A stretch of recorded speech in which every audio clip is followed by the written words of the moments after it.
4 जुलाई से भोलेनाथ का सर्वश्रेष्ठ प्रिय महीना सावन का महीना शुरू हो रहा है और ये महीना मीन राशि वालों के लिए 6 बड़ी खुशखबरियां लेकर आने वाला है। दोस्तों, आपके घर पे ऊपर शिव शंकर का आशीर्वाद है और आपके जीवन काल में इस सावन बहुत बड़े परिवर्तन होने वाले हैं। जी हाँ दोस्तों, इस सावन के महीने में आपके जीवन में अनेकों परिवर्तन आपको देखने को मिलेंगे।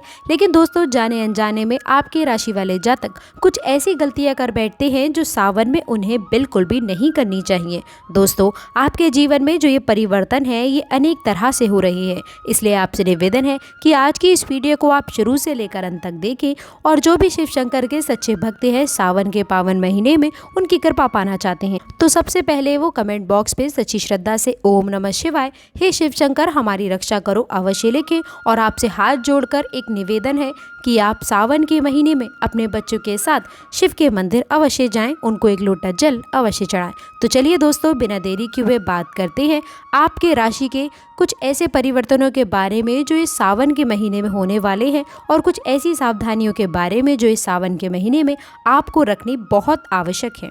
दोस्तों, सावन का महीना आने से पहले घर से हटा दें ये 5 चीज़ें, नहीं तो भगवान शिव आपके घर में नहीं आएंगे। भोलेनाथ ऐसे घर में कभी भी नहीं आते हैं। दोस्तों, सावन का महीना 2023 4 जुलाई दिन मंगलवार को पड़ रहा है। बहुत ही शुभ योग बन रहे हैं। ये दिन साक्षात मंगलकारी है। इस दिन आप भगवान शिव की पूजा अवश्य करें। दोस्तों, 4 जुलाई से शुरू हो रहे सावन माह में इस बार शिव जी के अधिक कृपा बरसने वाली है, क्योंकि दोस्तों इस साल 8 सावन सोमवार व्रत हैं। इसमें 4 सोमवार व्रत और 4 सावन अधिक मास व्रत सावन मास में माल मास या पुरुषोत्तम मास की वजह से इस बार 4 नहीं बल्कि 8 सोमवार व्रत करने का आपको मौका मिल रहा है। पहले सोमवार के व्रत की अगर मैं बात करूं तो दोस्तों ये 10 जुलाई, दूसरे सोमवार का व्रत 17 जुलाई, तीसरे सोमवार का व्रत 24 जुलाई, चौथा सोमवार व्रत 31 जुलाई, पांचवा व्रत 7 अगस्त, छठा सोमवार व्रत 14 अगस्त, सातवां सोमवार व्रत 21 अगस्त और 8वां सोमवार 28 अगस्त को रखा जाएगा। दोस्तों, सावन की समाप्ति होगी 31 अगस्त को और रक्षाबंधन का त्यौहार मनाया जाएगा 30 अगस्त बुधवार के दिन। ऐसे में अगर आपको भोले बाबा की कृपा पाना है तो आप अपने घर से तुरंत हटा दें ये चीज़ें, नहीं तो आपको फल की प्राप्ति नहीं होगी। यदि आप शिव की कृपा पाना चाहते हैं तो आप अपने घर से फौरन हटा दें ये चीज़ें, क्योंकि सावन में भगवान शिव हमारे घर में वास करने आते हैं, इसीलिए घर को गंदा ना रखें। दोस्तों, आज हम कुछ ऐसी ही गलतियों के बारे में जानेंगे जो अगर आपके घर में भी होते हैं तो माँ लक्ष्मी कभी नहीं करती हैं ऐसे घर में प्रवेश। फिर चाहे आप कितनी भी पूजा पाठ कर लो, लेकिन माता लक्ष्मी ऐसे घर में कभी नहीं आती हैं। ऐसे घर से देवी देवता भी हमेशा रहते हैं नाराज। दोस्तों, पूरी जानकारी को देखने के लिए इस वीडियो को आप अंत तक अवश्य देखें और सच्ची श्रद्धा भाव से कमेंट बॉक्स में लिखें हर हर महादेव, ओम नमः शिवाय। महादेव के लिए एक लाइक तो बनता है। दोस्तों, वास्तुशास्त्र के अनुसार घर में सकारात्मक ऊर्जा बनाने के लिए कई महत्वपूर्ण बातें बताई गई हैं।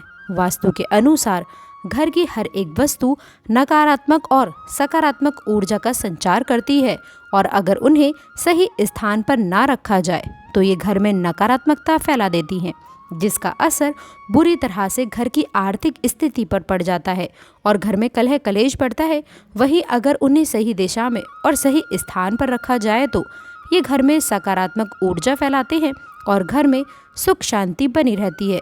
दोस्तों, वास्तु के अनुसार अगर मैं बात करूं तो घर का मुख्य द्वार सभी तरह की सुख समृद्धि व वैभव का प्रवेश द्वार है, लेकिन अगर इसकी दिशा गलत हो या फिर कोई ऐसी चीज़ें जो इसके सामने रखी जाए तो नकारात्मकता फैलती है, तो इससे घर में कलह कलेश, बीमारियां व दरिद्रता घर में प्रवेश करती है। इसी कारण वास्तुशास्त्र में भी घर के मुख्य द्वार को बहुत अधिक महत्व दिया गया है। वास्तु के अनुसार मुख्य द्वार के सामने कुछ ऐसी चीज़ें हैं जो कभी भी नहीं होनी चाहिए। ये चीज़ें अशुभ तो होती ही है, लेकिन इसके साथ ही साथ ये कई तरह की समस्याएं भी उत्पन्न करती है और इनका असर परिवार की महिलाओं पर, बूढ़े बुजुर्गों पर, घर के बालकों पर तथा ऐसे ही कई चीज़ें परिवार के हर एक सदस्य पर बुरा असर डालती हैं और उन्हें स्वास्थ्य के साथ ही आर्थिक समस्याओं का भी सामना करना पड़ता है। तो ऐसे में हम जानते हैं कि मुख्य द्वार के सामने वह कौन सी चीज़ें हैं जो होना बहुत ही अशुभ माना गया है। लेकिन दोस्तों, आगे बढ़ने से पहले आपसे एक विनती करती हूँ कि आप हमारे चैनल को सब्सक्राइब करके इस बेल आइकन को ज़रूर दबाइएगा। इसके साथ ही साथ एक लाइक तो बनता है। तो आइए शुरू करते हैं।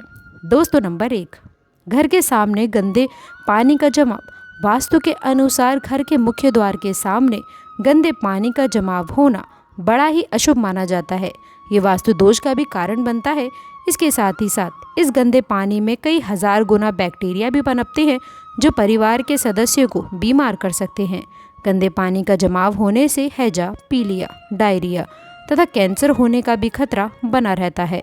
राहु दोष उत्पन्न हो जाते हैं, लक्ष्मी रुष्ट हो जाती हैं, शनिदेव क्रोधित हो जाते हैं। इसीलिए यदि घर के सामने कोई भी गंदा पानी जमा होता है तो उसे तुरंत ही आपको हटा देना चाहिए, या जिस गड्ढे में गंदा पानी है उसे सीमेंट से भर देना चाहिए।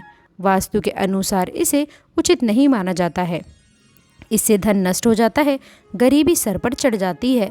दोस्तों, नंबर 2, कांटेदार पौधे। कांटेदार पौधे कई लोग घर की शोभा बढ़ाने के लिए भी लगा लेते हैं, जो कि बहुत ही अशुभ माना जाता है। कांटेदार पौधों को शुभता का प्रतीक नहीं माना जाता है।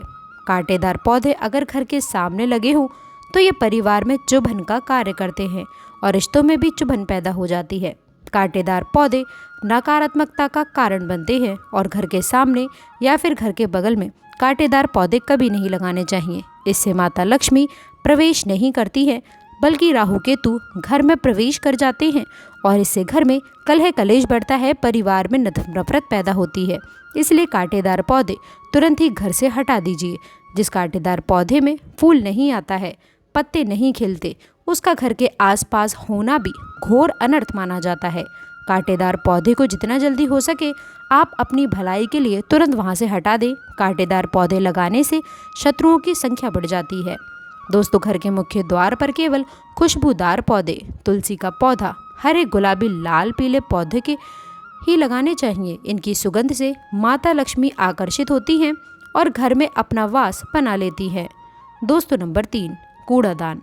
कूड़ा डालने में आसानी हो जाए इसीलिए कुछ लोग कूड़ेदान को मुख्य द्वार के सामने सटाकर रख देते हैं। कूड़ेदान को अतः ही घर के सामने भी रख देते हैं, लेकिन वास्तुशास्त्र के अनुसार ये बहुत ही कष्टकारी होता है और धन की हानि का सूचक भी माना जाता है। इसीलिए ऐसा भूल करके भी ना करें। और दोस्तों, कूड़ेदान को उत्तर दिशा में नहीं रखना चाहिए। इस दिशा को देवी लक्ष्मी की दिशा माना गया है। इसके साथ ही साथ मुख्य द्वार पर झाड़ू, पोछा, वाइपर आदि भी नहीं रखना चाहिए, बहुत ही अशुभ माना जाता है। दोस्तों, नंबर 4, बिजली का खंभा। कई घरों के सामने बिजली का खंभा होता है, लेकिन वास्तु के अनुसार ये परिवार के सदस्यों की उन्नति में बाधा डालता है। मुख्य द्वार के सामने खंभा होना बहुत ही हानिकारक हो सकता है, इसीलिए मुख्य द्वार बनाते समय इस बात का ध्यान अवश्य रखें। दोस्तों, नंबर 5, पेड़ पौधे। घर के मुख्य द्वार के सामने घने पेड़ पौधे नहीं होने चाहिए। इससे वास्तु दोष उत्पन्न हो जाता है और इसके साथ ही साथ इससे सूर्य प्रकाश घर में प्रवेश नहीं कर पाता। प्रातःकाल घर के मुख्य द्वार से सूर्य प्रकाश घर में प्रवेश करता है तो ये स्वास्थ्य की दृष्टि को अच्छा रखता है। इसके साथ ही साथ घर में सुख, वृद्धि और शांति बनी रहती है। इसी कारण घर के मुख्य द्वार के सामने पेड़ होना शुभ नहीं माना जाता। पेड़ पौधे हमेशा घर के साइड में होने चाहिए, लेकिन सामने नहीं। दोस्तों, नंबर 6, बेल का ऊपर चढ़ना। घर के आगे से बेल का ऊपर चढ़ना बहुत ही अशुभ माना जाता है। वास्तु के अनुसार इससे विरोधियों तथा शत्रुओं की संख्या बढ़ती है और व्यक्ति की उन्नति में भी बाधा निर्माण होती है। दोस्तों, नंबर 7, घर की दहलीज। वास्तु के अनुसार मुख्य द्वार की दहलीज से ऊंची सड़क होना बहुत ही कष्टकारी होता है। और दोस्तों, वही वास्तु के अनुसार जिन पौधों में से हमेशा दूध की तरह तरल पदार्थ निकलता रहता है तो उसे मुख्य द्वार के सामने कभी नहीं लगाना चाहिए। मुख्य द्वार या फिर कोई भी घर के सामने गड्ढा या फिर कीचड़ नहीं होनी चाहिए। ये शोक का कारक होता है, इससे शोक समाचार की भी प्राप्ति होती है। घर के मुख्य द्वार के सामने मंदिर भी बिल्कुल नहीं होना चाहिए। अगर घर के मुख्य द्वार के सामने मंदिर हो तो परेशानियों और संकट से आप घिरे रहेंगे। मुख्य द्वार के सामने सीढ़ी नहीं बनानी चाहिए, इससे तरक्की में बाधा का निर्माण होता है। बच्चों को पढ़ाई में सफलता नहीं मिल पाती। मुख्य द्वार के सामने सीढ़ी नहीं बनानी चाहिए। इससे तरक्की में बाधा निर्माण होती है, बच्चे को पढ़ाई में सफलता मिल नहीं पाती। घर के मुख्य द्वार के ऊपर अन्य द्वार होना भी नुकसानदायक होता है, इससे धन का नाश होता है। घर के ऊपर पड़ रही छाया से भी छाया भेद होता है। हालांकि ये देखना होता है कि घर के ऊपर किसकी छाया पड़ रही है और किस दिशा में किस प्रकार की छाया होती है, उसी से लाभ या फिर नुकसान का पता चलता है। दोस्तों नंबर 8, घर के मुख्य द्वार पर कभी भी माता लक्ष्मी की तस्वीर आपको बिल्कुल भी नहीं लगानी चाहिए। दोस्तों माता लक्ष्मी की तस्वीर को हमेशा अपने घर के पूजा घर के अंदर स्थापित करना चाहिए या फिर अलमारी के अंदर आपको माता लक्ष्मी और माँ लक्ष्मी से जुड़ी सभी चीज़ें रखनी चाहिए, क्योंकि माँ लक्ष्मी का स्थान हमेशा घर के अंदर ही माना जाता है, ना कि उनका स्थान आपके द्वार पर। माँ लक्ष्मी को कभी भी बाहर नहीं करना चाहिए। धन की देवी को हमेशा घर में स्थान दिया जाता है। कई लोग क्या करते हैं कि फैशन के तौर पर घर के द्वार पर ही माँ लक्ष्मी की तस्वीर लगा देते हैं, तो ऐसे में माँ लक्ष्मी द्वार से ही वापस चली जाती है और घर के अंदर कभी भी प्रवेश नहीं करती। आपको इस बात का विशेष ध्यान रखना चाहिए। प्रवेश द्वार पर चप्पल नहीं रखनी चाहिए, इससे प्रवेश द्वार अपवित्र हो जाता है और नकारात्मक ऊर्जा प्रवेश कर जाती है तथा धन की देवी माँ लक्ष्मी नाराज होकर चली जाती हैं और कभी भी आपके द्वार पर नहीं आती। दोस्तों नंबर 9, केले के पत्ते के बंदरबाल अपने घर के मुख्य द्वार पर अवश्य लगानी चाहिए। इससे माँ लक्ष्मी आकर्षित होती है। ऐसे घर पर सदैव अपना आशीर्वाद बरसाती रहती है।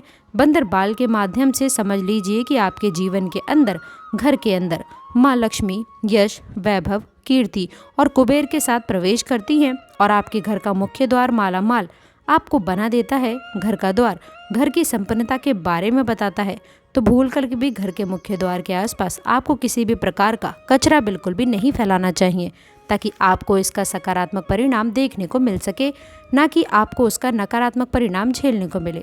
दोस्तों सजावट के तौर पर घर के मेन द्वार पर ऐसे फूल ना लगाएं, ऐसे पौधे जिनके अंदर फूल तो खिलते हैं लेकिन एक दिन में ही मुरझा जाते हैं, जैसे कि छुई मुई का पौधा। इस तरह के पौधे आपको अपने घर के मुख्य द्वार पर बिल्कुल भी नहीं लगाने चाहिए। ऐसे पौधे जो सुगंध की जगह दुर्गंध देते हैं, उन पौधों को भी मुख्य द्वार से दूर रखना चाहिए। अपने घर के मुख्य द्वार पर इन पौधों को लगाने से बचें। दोस्तों घर के मुख्य द्वार पर छोटी छोटी घंटी अवश्य लगानी चाहिए तथा घर में विंड चैम लगाना बहुत ही शुभ और मंगलकारी होता है, क्योंकि इसकी जो खनखनाहट होती है वो घर में माँ लक्ष्मी का प्रवेश करवाती है और सकारात्मक चीज़ों को अपनी ओर आकर्षित करती है और नकारात्मकता इन घंटियों की आवाज़ सुनकर अपने आप ही बाहर चली जाती है। तो ऐसी चीज़ अपने घर के मुख्य द्वार पर अवश्य लगाएं और फिर देखिए कि आपको कितना लाभ प्राप्त होता है। दोस्तों एक बात का ध्यान रखें, घर के मुख्य द्वार पर कभी भी घर की महिलाएं रात्रि के समय या फिर शाम के समय अपने घर की चौखट पर ना बैठें। जो महिलाएं घर की चौखट पर बैठती हैं, खास तौर पर शाम के समय पर, सूर्यास्त के समय, तो ऐसे घर में हमेशा दरिद्रता बनी रहती है। कोई शोक समाचार सुनने को मिल सकते हैं। प्राचीन काल से ही ये मान्यता चली आ रही है। वैसे तो चौखट पर बिल्कुल भी नहीं बैठना चाहिए। ऐसा करना आपके घर में बर्बादी का कारण बन सकता है और मान्यता है कि जो भी व्यक्ति घर की चौखट पर बैठता है तो उसे आने वाले समय में किसी गंभीर बीमारी का भी सामना करना पड़ सकता है और ऐसे घर में देवी देवता कभी भी निवास नहीं करते हैं। दोस्तों कई बार लोग क्या करते हैं कि बाहर से सीधे आते हैं और बाहर से सीधे आकर के ही गंदे जूते चप्पल जो भी होते हैं उन्हें मुख्य द्वार पर ही बिखेर देते हैं या फिर घर के अंदर फेंक देते हैं। और इसके अलावा इस बात का भी ज़रूर ध्यान रखें कि आपको अपने मुख्य द्वार पर कभी भी जंग लगा हुआ या फिर पुराना टूटा हुआ ताला इस्तेमाल नहीं करना चाहिए। अगर ताला खराब भी हो गया है तो नया ताला ले लें, क्योंकि जंग लगा हुआ ताला इस्तेमाल करने से व्यक्ति की किस्मत पर भी ताले पड़ सकते हैं, जो कि ऐसी मान्यता है। दोस्तों हम सभी चाहते हैं माँ लक्ष्मी हमारे घर में अपना स्थान बना ले। अगर आप सच्चे दिल से माँ लक्ष्मी को अपने घर पर बुलाना चाहते हैं तो कमेंट बॉक्स में लिखें, माँ लक्ष्मी आपका हमारे घर में स्वागत है। तो दोस्तों माता रानी के लिए एक लाइक तो बनता है। अंत तक जुड़े रहने के लिए आप सभी का बहुत बहुत धन्यवाद।